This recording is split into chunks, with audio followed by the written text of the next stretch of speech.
The Ones Who Walk Away from Omelas. Written by Ursula Kroeber-Le Guin. Read by Özer Gökmen. With a clamour of bells that set the swallows soaring, the festival of summer came to the city Omelas, bright towered by the sea. The rigging of the boats in the harbour sparkled with flags.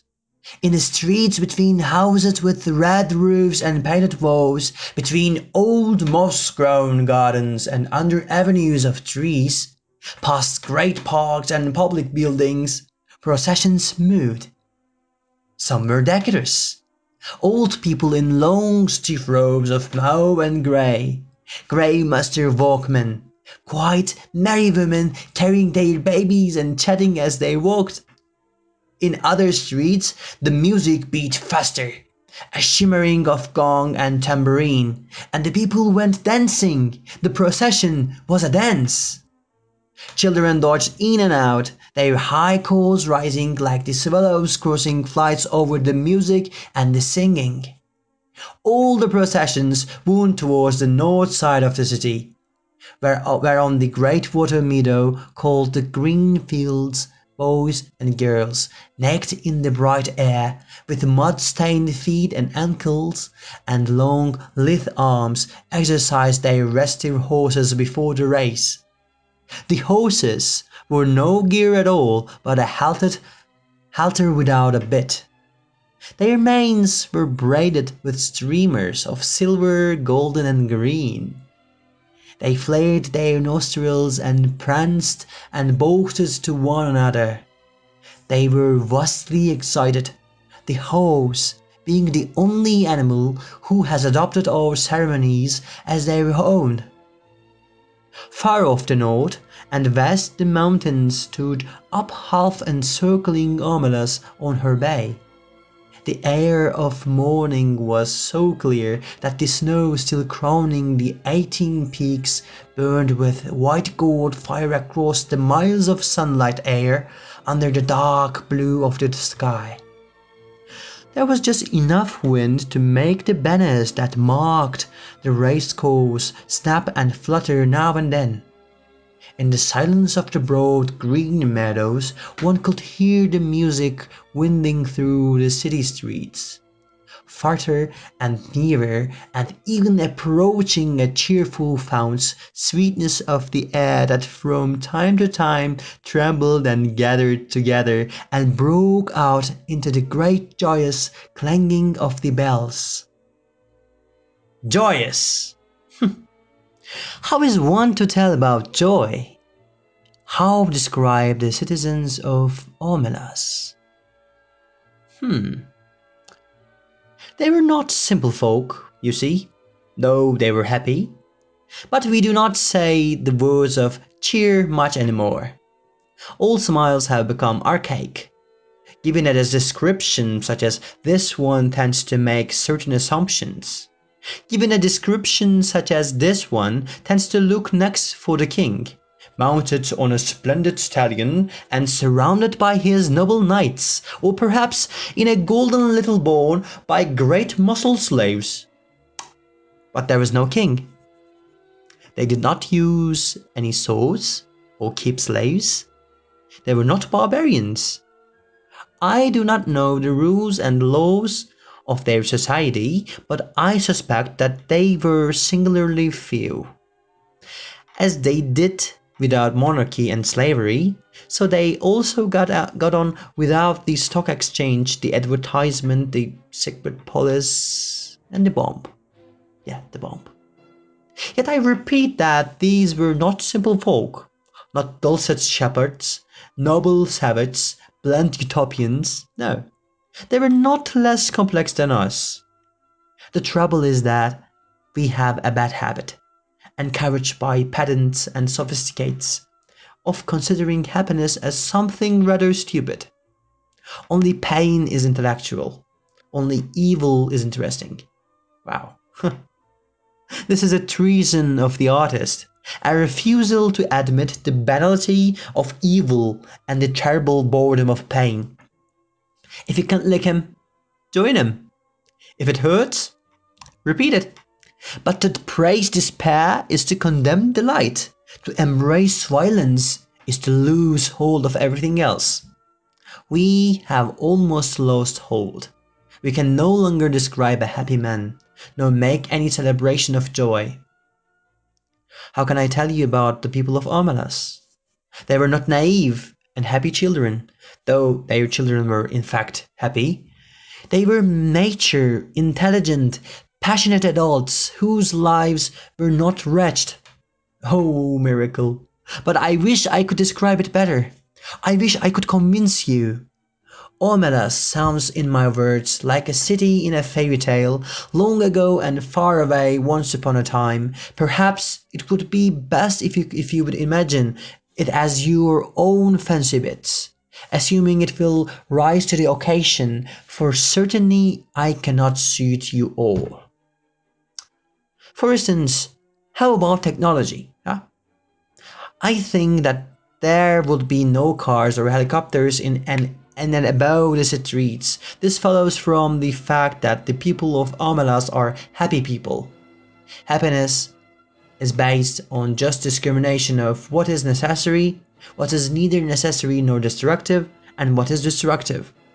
In the middle category, however, that of the unnecessary but undestructive, that of comfort, luxury, exuberance, etc., they could perfectly well have central heating, subway trains, washing machines, and all kind of marvelous devices not yet invented here, floating light sources, fuelless power, a cure for the common cold. Or they could have none of that. It doesn't matter. As you like it.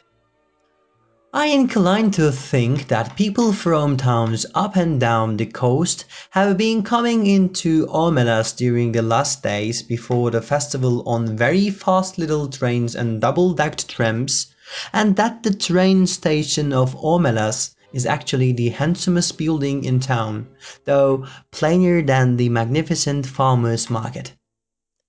But even granted trains, I fear that Omelas so far strikes some of you as goody-goody.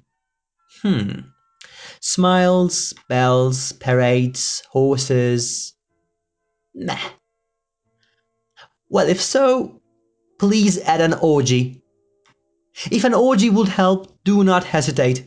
Let us not, however, have temples from which issues beautiful nude priests and priestesses, already half in ecstasy and ready to copulate with any man and woman, lover or stranger, who desires union with the deep godhead of the blood, although that was my first idea.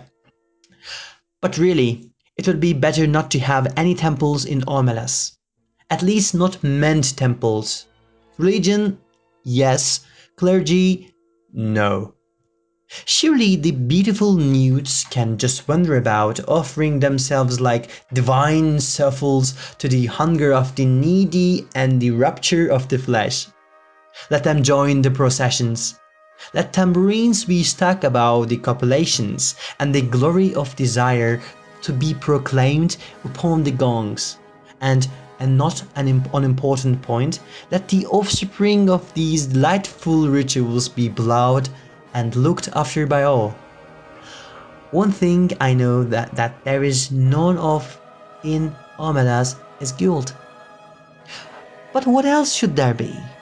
I thought at first there were not drugs, but that is puritanical. Well, for those who like it, the faint instance of sweetness of drugs may perfume the ways of the city. Drugs which first brings a great lightness and brilliance, as to the very arcana and inmost secrets of the universe, as well as exciting the pleasure of sex beyond belief. And it is not an habit forming. For more modest tastes, I think there ought to be beer. Yeah. What else? What else? What else? What else? What else belongs in the Joy City? The sense of victory, surely.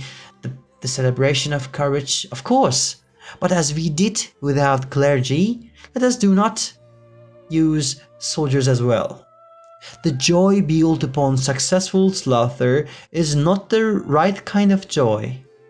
It will not do. It is fearful and it is trivial. A boundless and generous contentment, a magnanimous triumph, felt not as against some of other enemy, but in communion with the finest and fairiest in the souls of all men everywhere and the splendor of the world's summer. Wow! This is what swells the heart of people of Omelas. And the victory they celebrate is that of life. I really don't think many of them need to take the roofs. Most of the processions have reached the green fields by now. A marvelous smell of cooking goes forth from the red and blue tents of the provisioners. The faces of small children are ambly sticky. In the benign grey beard of a man of a couple of crumbs of rich pastry are entangled. The youth and girls have mounted their horses and are beginning to group around the starting line of the course.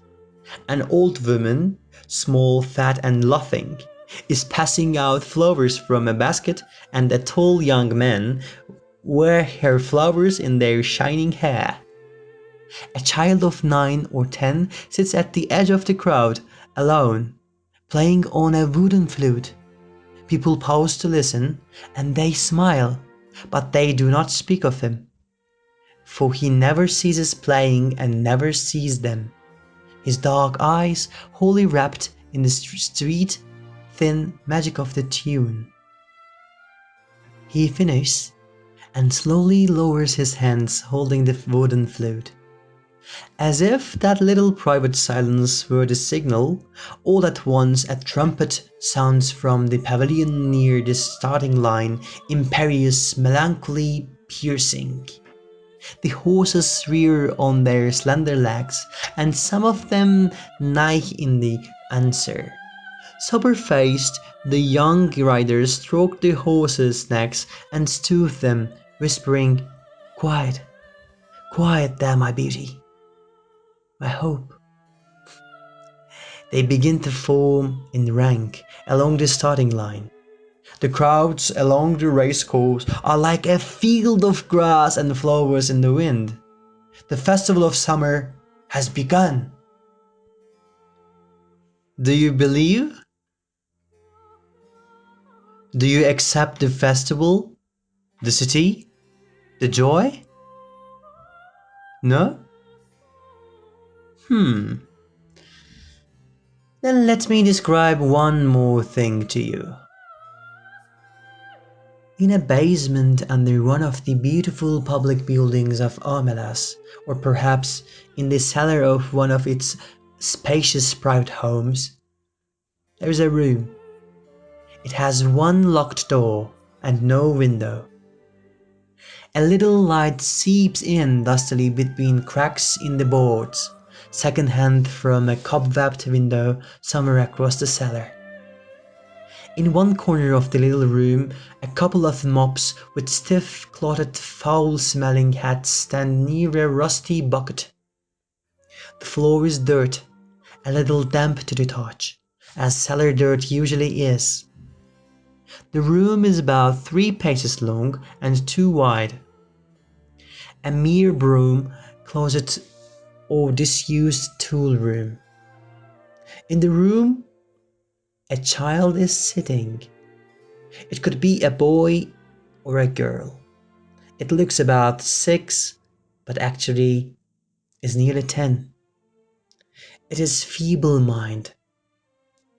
Perhaps it was born defective, or perhaps it has become imbecile through fear, malnutrition, and neglect. It picks its nose and occasionally fumbles vaguely with its toes or genitals, as it sits hunched in the corner farthest away from the bucket and the 2 mops. It is afraid of the mops. It finds them horrible. It shuts its eyes, but it knows the mops are still standing there, and the door is locked, and nobody will come. The door is always locked, and nobody ever comes, except that sometimes the child has no understanding of time or interval. Sometimes the door rattles terribly and opens, and a person or several people are there. One of them may come in and kick the child to make it stand up. The others never come close, but peek in at it with frightened disgust eyes. The food bowls and the water jug are hastily filled, the door is locked, the eyes disappear. The people at the door never say anything, but the child, who has not always lived in the tool room and can remember sunlight and its mother's voice, sometimes speaks. "I will be good," it says. "Please, please, please let me out, please let me out, I will be good." They never answer. The child used to scream for help at night and cry a good deal, but now it only makes a kind of whining. And it speaks less and less and less. It is so thin that there are no calves to its legs. Its belly protrudes. It lives on a half bowl of cornmeal and grease a day. It is naked. Its buttocks and thighs are a mass of festering sores as it sits in its own excrement continually. They all know it is there, all the people of Omelas. Some of them have come to see it, others are content merely to know it is there. They all know that it has to be there. Some of them understand why, and some do not, but they all understand that their happiness, the beauty of their city, the tenderness of their friendships, the health of their children, the wisdom of their scholars, the skill of their makers, even the abundance of their harvest, and the kindly weathers of their skies depend wholly on this child's abominable misery.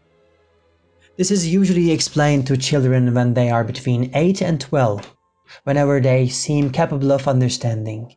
And most of those who come to see the child are young people, though often enough an adult comes back to see the child.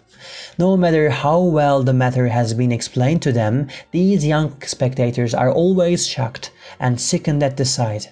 They feel disgust, which they had thought themselves superior to. They feel anger, outrage, impotence, despite all the explanations. They would like to do something for the child, but there is nothing they can do. If the child were brought up into the sunlight out of that wild place, if it were cleaned and fed and comforted, that would be a good thing indeed. But if it were done, in that day and hour, all the prosperity and beauty and delight of Omelas would wither and be destroyed. Those are the terms. To exchange all the goodness and grace of every life in Omelas for that single small improvement, to throw away the happiness of thousands for the chances of the happiness of one, that would be to let guilt within the walls indeed. The terms are strict and absolute. There may not even be a kind word spoken to the child. Often the young people go home in tears or in a tearless rage when they have seen the child and faced this terrible paradox. They may brood over it for weeks or years, but as time goes on they begin to realize that even if the child could be released, it would not get much good of its freedom. A little vague pleasure of warmth and food, no doubt, but little more. It is too degraded and imbecile to know any real joy. It has been afraid too long ever to be free of fear. Its habits are too uncouth for it to respond to humane treatment. Indeed, after so long it would probably be wretched without walls about it to protect it, and darkness for its eyes, and its own excrement to sit in. Their tears at the bitter injustice dry when they begin to perceive the terrible justice of reality and to accept it.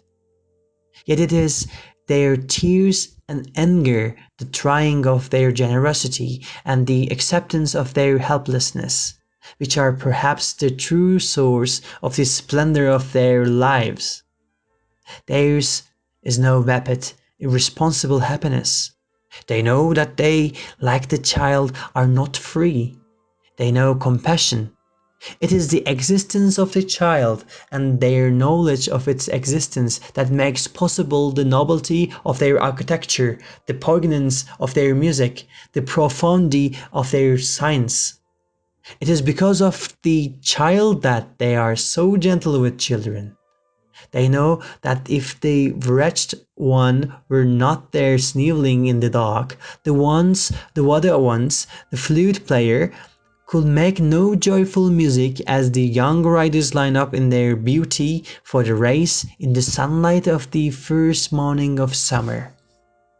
Now, do you believe in them?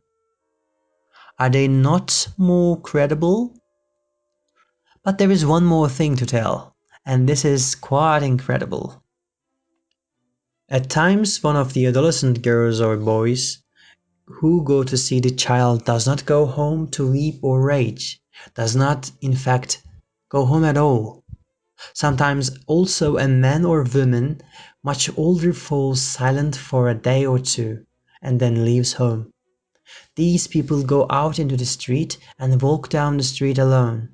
They keep walking and walking and walking and walk straight out of the city of Omelas, through the beautiful gates. They keep walking across the farmlands of Omelas. Each one goes alone, youth or girl, man or woman. Night falls, the traveler must pass down village streets between the houses with yellow-lit windows, and on out into the darkness of the fields. Each alone, they go west or north, towards the mountains. They go on, they leave Omelas, they walk ahead into the darkness, and they do not come back. The place they go towards is a place even less imaginable to most of us than the city of happiness. I cannot describe it at all. It is possible that it does not exist, but they seem to know where they are going, the ones who walk away from Omelas.